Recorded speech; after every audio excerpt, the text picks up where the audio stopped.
22 साल की अनन्या राजस्थान के एक छोटे से शहर से अपनी नई नौकरी के लिए जयपुर शिफ्ट हुई थी। उसे अंदाजा भी नहीं था कि यह उसकी जिंदगी का सबसे खौफनाक अध्याय होगा। ऑफिस के पास ही एक छोटी सी सोसाइटी में उसे बड़े सस्ते किराए पर एक फ्लैट मिल गया था, पर सोसाइटी के लोग बेहद अजीब थे। जब भी अनन्या कहीं जाती, वे लोग उसे ऊपर से नीचे तक घूरते रहते थे। इससे भी ज्यादा अजीब, उस सोसाइटी की कोई भी मेड अनन्या के घर काम नहीं करना चाहती थी। अनन्या इन सब से परेशान थी, लेकिन क्योंकि फ्लैट सस्ता था और ऑफिस के पास, उसने ज्यादा ध्यान नहीं दिया। एक रात जब वो अपनी दोस्त मीरा से फोन पर बात कर रही थी, अचानक मीरा ने पूछा, अनु, ये बच्चे के रोने की आवाज कहाँ से आ रही है? अनन्या ने सुनने की कोशिश की, पर उसे कोई आवाज नहीं आई। लेकिन जैसे जैसे दिन बीतते गए, जो भी अनन्या को रात में कॉल करता, वो यही पूछता कि उसके आसपास कोई बच्चा रो रहा है क्या। उन सबको किसी छोटे बच्चे के रोने की आवाज आती थी। फिर एक रात कुछ ऐसा हुआ जिसने अनन्या को बुरी तरह डरा दिया। रात के करीब 1 बजे अनन्या गहरी नींद में सो रही थी। तभी उसे किसी छोटे से बच्चे की जोर जोर से रोने की आवाज आई, जिससे उसकी नींद टूट गई। मगर जैसे ही उसने आंखें खोली, वो आवाज बंद हो गई। अनन्या ने चिल्लाकर पूछा, कौन है? कोई जवाब नहीं आया। फिर अचानक से एक धीमी सी हंसी की आवाज आई, जैसे कोई उसका मजाक बना रहा हो। उसने आवाज की तरफ देखा तो चौंक उठी। कोई बहुत छोटा सा बच्चा उसके कमरे के दरवाजे के पीछे छुपा बैठा था। अनन्या ने जैसे ही उसकी तरफ देखा, वो बाहर भागा। अनन्या उसके पीछे भागी, पर फ्लैट में कोई नहीं मिला। जब वह अपने कमरे में वापस आई, तो शीशे पर किसी छोटे से बच्चे के हाथों पे लाल निशान थे। उसने ध्यान से देखा तो वो लाल रंग खून का था। अनन्या बेहद डर गई।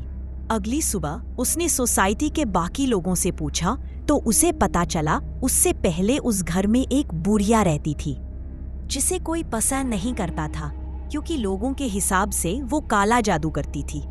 सोसाइटी में उसके आने के बाद से जिस किसी के घर कोई खुशी की खबर होती, वो दुख में बदल जाती थी। किसी की नई गाड़ी का अगले ही दिन एक्सीडेंट हो जाता, किसी को प्रमोशन मिलता तो उसकी तबीयत इतनी खराब हो जाती कि उसे नौकरी छोड़नी पड़ती। और तो और, वो बुढ़िया बिना बताए लोगों के घर से उनके छोटे छोटे बच्चे ले जाती थी और उनके साथ अजीबोगरीब बातें करती थी। एक बार किसी ने उस बुढ़िया को पास के कब्रिस्तान से एक कब्र से कोई डेड बॉडी निकालते देखा, जिसे वो बाद में अपने घर ले गई। उसके बाद कुछ दिनों तक उसके घर से बहुत शोर आता रहा, जैसे वो कोई बहुत बड़ी पूजा कर रही हो। और फिर एक सुबह उनकी सोसाइटी के सेक्रेटरी का सर काटकर मर्डर कर दिया गया। उनकी पूरी बॉडी पर इसी छोटे बच्चे के नोचने के निशान थे। सोसाइटी वालों ने उस बुढ़िया को जोर जबरदस्ती से घर से बाहर निकाल दिया, लेकिन वो उन सबको देखते हुए बस हंसती रही।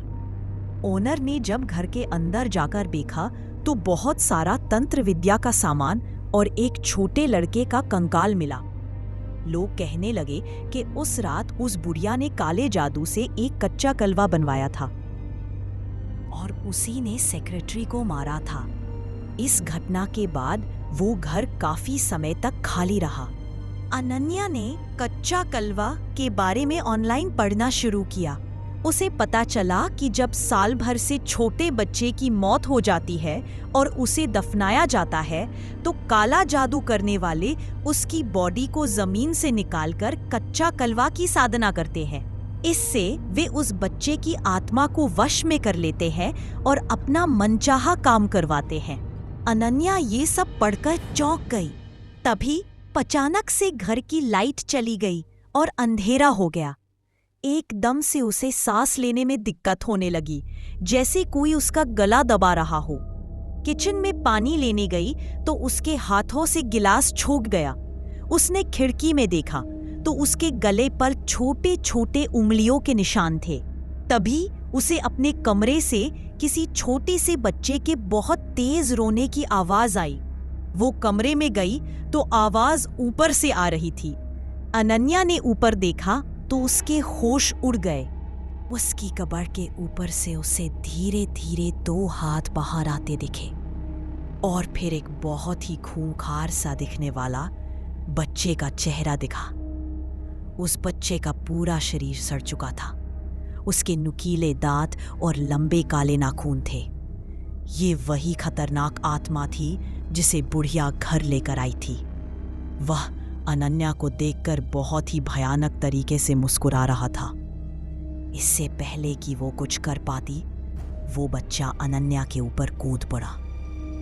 अनन्या ने फौरन घर का दरवाजा खोला और लिफ्ट की तरफ भागी, पर लिफ्ट बंद पड़ी थी। वह घबराकर अपने पड़ोसी के घर की बेल बजाई, पर कोई बाहर नहीं आया। तभी अनन्या का फिर से दम घुटने लगा। वह किसी तरह भागकर सोसाइटी के गेट पर पहुंची, जहां सिक्योरिटी गार्ड उसे देखकर चौंकन्ना हो गया। गार्ड को लगा कोई बदमाश सोसाइटी में घुस आया है, इसलिए वह अनन्या के फ्लैट की तरफ भागा। कुछ ही देर में अनन्या को उस गार्ड की चीख सुनाई दी। वो पीछे पलटी तो उसने देखा कि ऊपर से कुछ नीचे गिरा है। वो उसी सिक्योरिटी गार्ड की लाश थी, गले पर वैसे ही निशानों के साथ जैसे अनन्या के गले पर थे, और ऊपर उसकी बालकनी में वही डरावना बच्चा था, पर इस बार उसकी आंखों से खून बह रहा था। पूरी सोसाइटी में हल्ला मच गया। सूरज उगते ही एक पंडित को बुलाया गया। पंडित ने बताया कि उस फ्लैट में अभी भी उस छोटे से लड़के की आत्मा कैद है, जिसे उसने कच्चा कलवा बनाया था।